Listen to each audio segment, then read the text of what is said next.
Hello friends, welcome back to my channel. मैं हूं गौरव और आज हम लोग करने जा रहे हैं अकाउंटेंसी क्लास 11th का जो चैप्टर 7 है, डबल एंट्री सिस्टम। इसको करेंगे। इससे पहले एक चैप्टर है अकाउंटिंग इक्वेशन, बहुत इंपॉर्टेंट है और इससे क्वेश्चंस आते हैं, बट हम लोग उसको डबल एंट्री सिस्टम में जर्नल एंट्री करके उसके बाद हम लोग सीखेंगे ताकि आपको समझने में आसानी हो।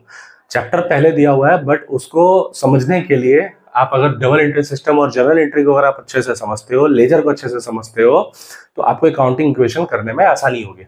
इसलिए हम लोग पहले डबल एंट्री सिस्टम पढ़ते हैं और उसके बाद हम लोग अकाउंटिंग इक्वेशन करेंगे। ओके, तो जैसा कि इसके नाम से पता चला डबल एंट्री सिस्टम, तो डबल एंट्री सिस्टम का ये मतलब नहीं है कि एक ट्रांजैक्शन को दो बार एंट्री करिए। डबल एंट्री सिस्टम का मतलब ये है कि अपने अकाउंटिंग में या एक बिजनेस में, एक फर्म में कोई भी ट्रांजैक्शन होता है वो कहीं ना कहीं दो अकाउंट को इफेक्ट करता है, दो एस्पेक्ट को इफेक्ट करता है ना। इसको एक एग्जांपल से समझते हैं। जैसे एक दुकानदार है, वो 10,000 रुपए का माल बेचा, गुड्स सोल्ड फॉर कैश ₹10,000। तो यहाँ पर समझिए, देख दुकानदार के जो स्टॉक है, जितना कोई भी माल उसका दुकान में जितना पड़ा हुआ है, उस स्टॉक से 10,000 का माल घट जाएगा। उसके एवज में दुकानदार को 10,000 रुपए प्राप्त हो रहे हैं। तो 10,000 रुपए जो उसको कैश मिल रहा है, इसकी वजह से जो उसके फर्म में कैश का जो बैलेंस है वो बढ़ जाएगा।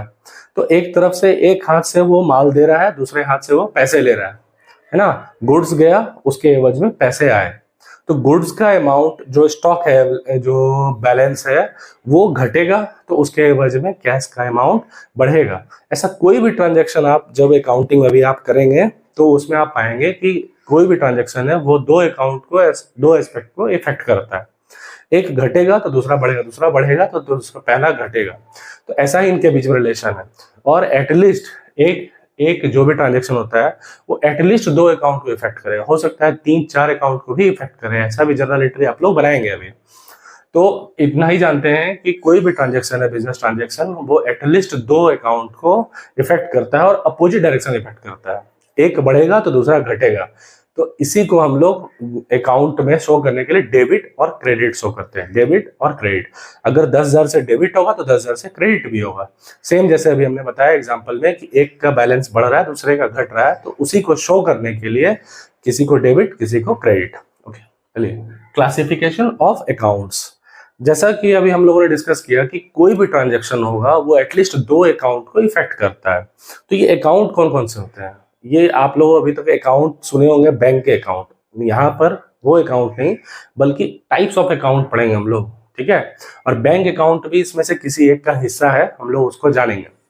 तो जितने भी ट्रांजैक्शन होते हैं वो एटलीस्ट दो अकाउंट को इफेक्ट करते हैं। तो बेटर ये है कि हम लोग पहले अकाउंट को समझें।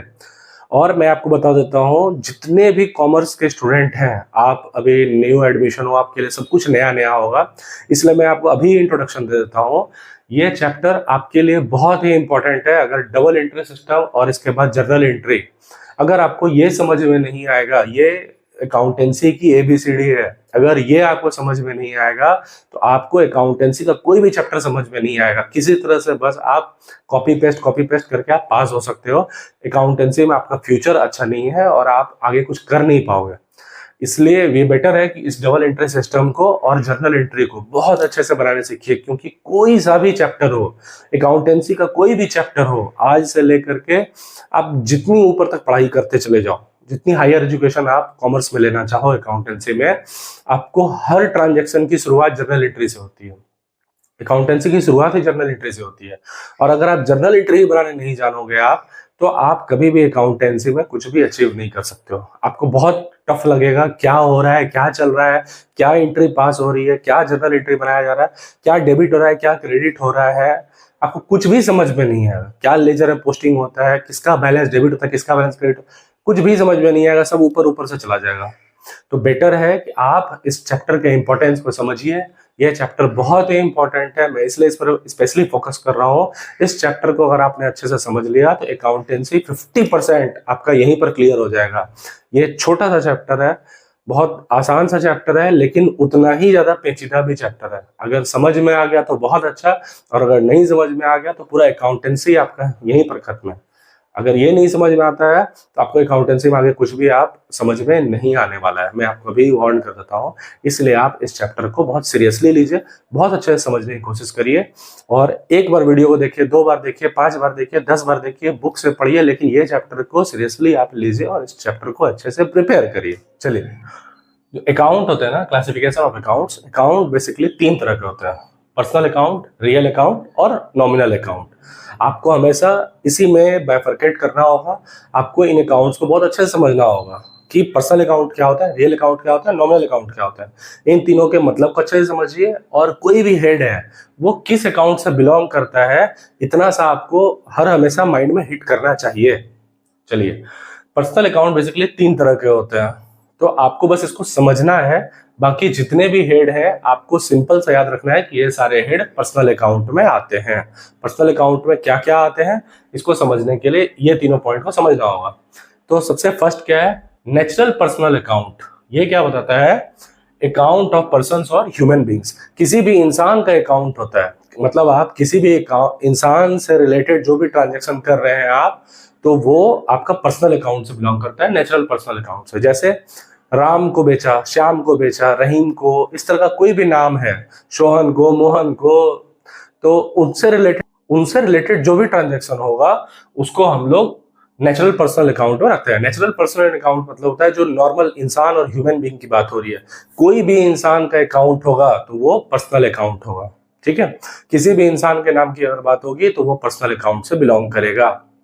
आर्टिफिशियल पर्सनल अकाउंट, देखिए पर्सनल अकाउंट जो भी है वो किसी ना, इतना तो समझते हैं आप, किसी ना किसी नाम को ही, मतलब एक तरह से नाम से रिलेट जो कर रहा है वो पर्सनल अकाउंट है। आप याद करें, प्रोनाउन पढ़े होंगे, पर्सनल प्रोनाउन, तो जिसके नाम के बदले आता हो, वैसा ही है आर्टिफिशियल पर्सनल अकाउंट। ये क्या है, कोई इंसान तो नहीं है, लेकिन ये एक ऑर्गेनाइजेशन है या एक संस्था है जिसमें बहुत सारे लोग जुड़े हुए हैं और उसका एक नाम है कंपनी का। जैसे रिलायंस इंडस्ट्रीज है, कंपनी है, तो उसके अंदर में कई सारे लोग हैं, वहां पे एक इंसान नहीं है ह्यूमन बीइंग, लेकिन कई सारे लोग हैं और उन सभी को रिप्रेजेंट कर रहा है उस कंपनी का एक नाम। बैंक का नाम स्टेट बैंक ऑफ इंडिया, तो उसमें इतने सारे एम्प्लॉइज, इतने सारे ब्रांच हैं, तो वो किसी एक इंसान को ना डिनोट करके एक ग्रुप को और एक ऑर्गेनाइजेशन को डिनोट करता है, ठीक है। तो ये किसी संस्था, कंपनी, बैंक, ऑर्गेनाइजेशन, इंस्टीट्यूशन को, उनकी जो कंपनी होती है, मेसर्स कंपनी ना, रिलायंस इंडस्ट्रीज है, रिलायंस अकाउंट है, हिंदुस्तान यूनिलीवर्स अकाउंट है, जो भी कंपनी के नाम है, इंस्टीट्यूशन के नाम है, बैंक के नाम है, कॉलेज के नाम है, तो उनका जो अकाउंट होगा वो है artificial personal account, representative personal account, ठीक है।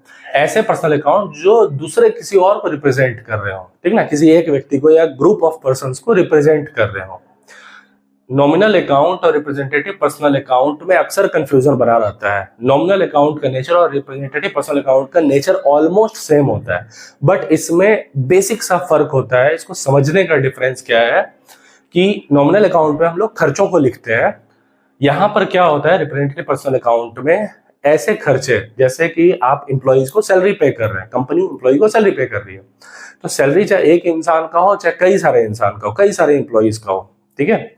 तो जब मान लीजिए कि मार्च का सैलरी अभी तक मार्च के एंड तक पे नहीं किया है कंपनी ने, और वो पेमेंट होना है नेक्स्ट फाइनेंशियल में, अप्रैल मई में होना है, तो वैसे केस में जब आप अपने बुक में जब आउटस्टैंडिंग सैलरी लिखते हैं, सैलरी बाकी बकाया लिखते हैं, तो अभी तक जब आप हर महीने सैलरी पे करते जा रहे थे तो आप अपने बुक में सैलरीज लिखते थे। सैलरीज मतलब होता है वो आपके लिए एक्सपेंसेज है, खर्च है, वेतन जो आप पे करते हो वो फर्म के लिए खर्च है। लेकिन जैसे ही आपका सैलरी आउटस्टैंडिंग हो गया, बाकी बकाया हो गया, तो जितने भी इंप्लॉइज हैं जिनका सैलरी बाकी रह गया है, फर्म उन सभी का कर्जदार है। एक तरह से आप देखिए तो वो सारे फर्म के लिए क्रेडिटर्स हैं, फर्म को पैसा देकर। आज वो अगर काम छोड़ दे तो जिस तरह से बैंक किसी कंपनी को, फर्म को लोन देती है, सेम उसी केस में एक एम्प्लॉई भी आपका खड़ा हो जाएगा। अगर आप किसी एम्प्लॉई, अगर वो आपका रिजाइन करके जा रहा है और उसका अगर सैलरी अगर 1 महीने का पेंडिंग है, तो 1 महीने के अमाउंट से वो कहीं ना कहीं आपके कंपनी के लिए क्रेडिटर्स है, वो पैसा लेने के लिए खड़ा है। तो एक तरह से आप समझिए कि जब तक उसको पेमेंट किया जा रहा है, जब तक उसको सैलरी दिया जा रहा है, तब तक वो आपके फर्म के लिए एक्सपेंसेज है। लेकिन जैसे ही वो सैलरी आउटस्टैंडिंग हो गया, बाकी बकाया हो गया, वैसे ही वो जितने भी लोग जिनका बाकी बकाया हो गया कंपनी के ऊपर, वो सभी मतलब फर्म जो है, कंपनी, उन सभी लोगों के लिए कर्जदार है। कंपनी को उन सभी को पे करना है। तो जैसे बाहरी कर्जदार होते हैं, है ना, जैसे कहीं से बैंक से आप लोन लेते हैं, किसी से उधार लेते हैं, कहीं से माल आप लेते हैं, तो उस तरह के जितने कर्जदार होते हैं, वैसे ही ये लोग भी उस कर्जदार के समूह में शामिल हो जाते हैं। जो आपके क्रेडिटर्स होते हैं उस ग्रुप में शामिल हो जाते हैं। तो इसमें यही फर्क है, जो भी खर्च होते हैं वो नॉमिनल अकाउंट से बिलोंग करते हैं, और वैसे ही सभी खर्च जो ड्यू हो गए हैं, जिनको पे करना था बट पे नहीं किए हमने, है ना, तो वो सभी क्या करते हैं, एक ग्रुप ऑफ पर्संस को मतलब रिप्रेजेंट करने लगते हैं कि भाई इन सभी का सैलरी वेतन बकाया है। और अगर आप किसी का खर्च अगर आप बकाया रख लेते हो, अगर पेंडिंग रख लेते हो, आउटस्टैंडिंग रख लेते हो, तो वो सभी फर्म के लिए कर्जदार होते हैं, और कहीं ना कहीं वो पर्सनल अकाउंट के तौर पर ट्रीट होने लगता है। यहाँ समझिए, यहाँ पर वो सारे एक्सपेंसेस थे, यहाँ पर आने के बाद वो सभी क्या हो गए, पर्सनल अकाउंट में कन्वर्ट हो गया। तो इसलिए इसमें कंफ्यूजन नहीं होना चाहिए, इसको अच्छे से आप क्लियर कर लीजिए। नॉमिनल अकाउंट और रिप्रेजेंटेटिव पर्सनल अकाउंट में अक्सर कंफ्यूजन होता है। रियल अकाउंट, देखिए रियल अकाउंट समझना बिल्कुल आसान है। फर्म की जितनी भी संपत्ति होती है, फर्म की जो बैलेंस शीट हम लोग आगे पढ़ेंगे, बैलेंस शीट में जितने भी हेड आते हैं आपको एसेट्स में, वो सभी क्या है, सभी रियल अकाउंट है। फर्म की जितनी संपत्ति है सभी क्या है, रियल अकाउंट में। तो एक तरह समझिए, जो लोगों से रिलेट कर रहा है वो पर्सनल अकाउंट है, जो फर्म की संपत्ति से रिलेट कर रहा है, फर्म के जो एसेट्स अच्छे से समझना चाहते हैं तो हमारा एक वीडियो है, आप उसको देखिए, ठीक है। तो जितने भी फर्म के एसेट्स होते हैं, संपत्ति होती है, या फर्म जो भी ओन करता है, वो सभी चीजें क्या है, रियल अकाउंट से बिलोंग करती है। जैसे लैंड है, बिल्डिंग है, प्लांट है, मशीनरी है, ये सभी क्या टेंजिबल एसेट्स है ना। इनटेंजिबल एसेट्स जैसे आपका गुडविल है, पेटेंट है, ट्रेडमार्क है, कॉपीराइट है, तो ये सभी जितने भी एसेट्स हैं सभी क्या है, रियल अकाउंट है। तो अकाउंट, रियल अकाउंट में कंफ्यूजन किसी को भी नहीं होता है, ये बहुत इजी है। जितने भी फर्म के एसेट्स हैं सभी क्या है, रियल अकाउंट है। जितने भी एसेट्स हैं सभी क्या है, रियल अकाउंट है। कैश क्या है, रियल अकाउंट है। लेकिन बैंक क्या है, बैंक पर्सनल अकाउंट है, आर्टिफिशियल पर्सनल अकाउंट। बैंक एक ऑर्गेनाइजेशन है। लास्ट आता है नॉमिनल अकाउंट, ठीक है। नॉमिनल अकाउंट में हम लोग अपने खर्चों को, अपने लॉस को, अपने जो प्रॉफिट है उसको, और अपने जो रेवेन्यूज है जो हमारे पास आ रहे हैं, वो सभी को हम लोग कहाँ रखते हैं, नॉमिनल अकाउंट में रखते हैं, ठीक है। जैसे रेंट है, सैलरी है, वेजेस है, आप किसी भी चीज के ऊपर जो खर्च करें, एडवर्टाइजमेंट है, मिसलेनियस एक्सपेंसेज है, कार्ट्रेज है, प्रिंटेज है, तो इस तरह के जितने भी एक्सपेंसेज है वो सभी क्या है, नॉमिनल अकाउंट है। आप अपने दुकान में माल बेचने के लिए जो आप माल खरीद करके लाते हो, जिसको आप परचेजेस शो करते हो, ठीक है, जो भी गुड्स आप लाते हैं जो खरीद करके, उसको आप परचेजेस बोलते हैं। अलग अलग सामान का अलग अलग एंट्री नहीं करते हैं, सारे सामान जितने भी दुकान में बिकने के लिए हम लोग लेकर के परचेज करके लाए हैं, उन सभी को हम लोग गुड्स कहते हैं। और वही गुड्स को जब एंट्री में लिखते हैं तो हम लोग परचेजेस लिखते हैं। जितने भी गुड्स बिकने के लिए आए हैं उन सभी को हम लोग परचेजेस कहते हैं। इसी तरह से जितने भी गुड्स जब हम लोग बेचते हैं तो उसको हम लोग सेल्स कहते हैं, ठीक है। चलिए, तो सेल्स और परचेजेस वो भी क्या है, नॉमिनल अकाउंट है। परचेज करते हैं तो उस पर हम लोग खर्च किए हैं, हम लोग सामान लेकर के आए हैं। सेल्स किए हैं तो उससे पैसा आया है। देखिए, रियल अकाउंट और नॉमिनल अकाउंट में भी कंफ्यूजन होते हैं।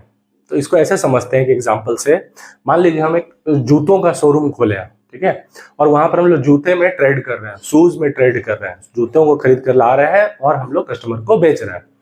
ऐसे केस में जो शोरूम हम लोग स्टेब्लिश कर रहे हैं, लोगों को बैठने के लिए जो फर्नीचर वहां पर लगा रहे हैं, वो फर्नीचर हमारे लिए एसेट्स है, संपत्ति है।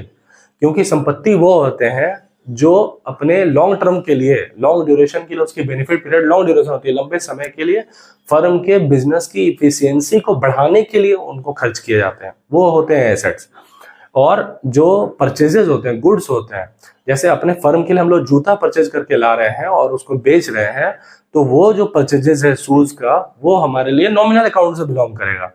लेकिन जो अपने दुकान में कस्टमर्स के बैठने के लिए जो चेयर हम लोगों ने फर्नीचर लगाए हैं, वो रियल अकाउंट से बिलोंग करेगा।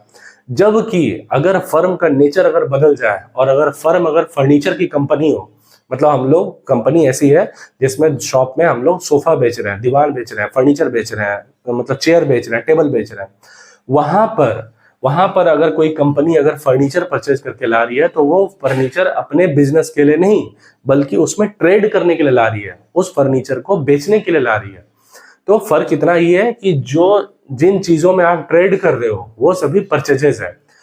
उसके अलावा जितनी भी चीजें आप अपने फर्म में परचेज करते हैं वो सभी आपके एसेट्स हैं। ठीक है, अगर मान लीजिए आपकी फर्नीचर की कंपनी है तो वहां पर अपने फर्म के पर्पस से नहीं फर्नीचर खरीद रहे हैं, आप जो फर्नीचर परचेज कर रहे हैं वो बेचने के पर्पस से परचेज कर रहे हैं, तो वहां पर आपके जितने भी फर्नीचर परचेज होंगे वो परचेजेस के तौर पे शो करेंगे। जब बिकेगा तो सेल्स के तौर पे शो करेंगे।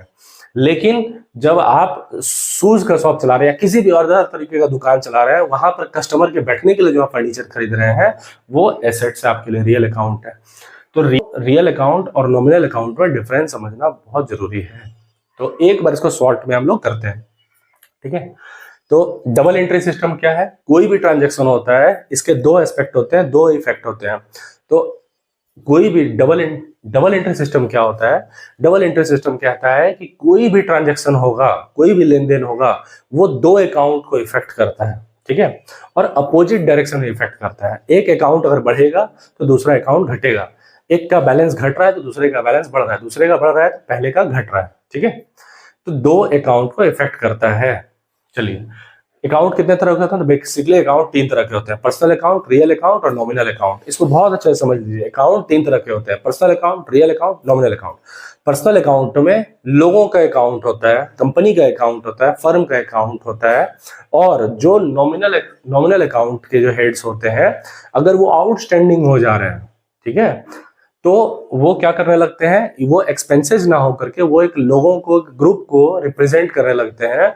तो वैसे केस में जितने भी नॉमिनल अकाउंट के जो हेड होते हैं, अगर ये आउटस्टैंडिंग हो जाते हैं तो वो रिप्रेजेंटेटिव पर्सनल अकाउंट में चले जाते हैं।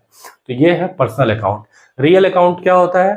फर्म की जितनी भी संपत्ति है, एसेट्स होते हैं, वो जब फर्म के लिए परचेज हो रहे हैं या सेल हो रहे हैं तो वो क्या है? रियल अकाउंट है, रियल अकाउंट से बिलोंग करते हैं। और जितने भी फर्म के खर्चे हैं, नॉमिनल अकाउंट क्या होता है?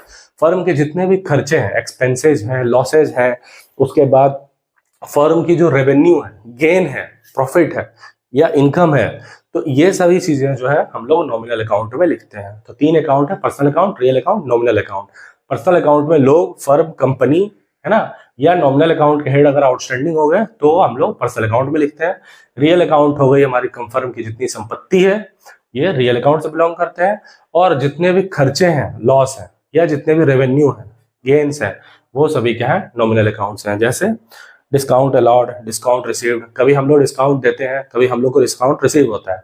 कभी डिस्काउंट हम लोग देते हैं तो हमारे लिए लॉस है, लेकिन कभी हम लोग को डिस्काउंट रिसीव होता है तो वो हमारे लिए प्रॉफिट है। तो इस तरह के जितने भी एक्सपेंसेज, लॉसेज, गेन्स, इनकम, वो सभी है नॉमिनल अकाउंट में। अच्छा, नॉमिनल अकाउंट और रिप्रेजेंटेटिव पर्सनल अकाउंट में डिफरेंस आप ऐसे समझ सकते हैं, जो भी इसके अंदर नॉमिनल अकाउंट हेड होता है, जैसे रेंट पे करना है, तो नॉर्मली आप अगर रेंट पे कर रहे हैं तो आप रेंट पेड लिखते हैं। लेकिन जैसे ये आउटस्टैंडिंग हो गया तो रेंट आउटस्टैंडिंग या आउटस्टैंडिंग रेंट, अगर ऐसा है, इस हेड के आगे, नॉमिनल अकाउंट में जो हेड है, इसके आगे कोई प्रीफिक्स या सफिक्स अगर लग जाता है तो ये नॉमिनल अकाउंट ना होकर के रिप्रेजेंटेटिव पर्सनल अकाउंट हो जाता है। तो इसको पहचानने का सबसे आसान तरीका क्या है? नॉमिनल अकाउंट में, यानी कि जितने भी आपके खर्चे हैं, अगर उसके आगे प्रीपेड, पोस्ट पेड, आउटस्टैंडिंग, है ना, या एक्रूड, ऐसा कुछ भी अगर प्रीफिक्स या सफिक्स अगर ऐड हो गया तो वो हेड नॉमिनल ना हो करके पर्सनल अकाउंट में, रिप्रेजेंटेटिव पर्सनल अकाउंट में चला जाता है। तो उम्मीद करता हूं आपको ये वीडियो पसंद आया होगा। तो प्लीज चैनल को सब्सक्राइब करिए, वीडियो को लाइक करिए और अपने दोस्तों के साथ शेयर करिए। Thank you.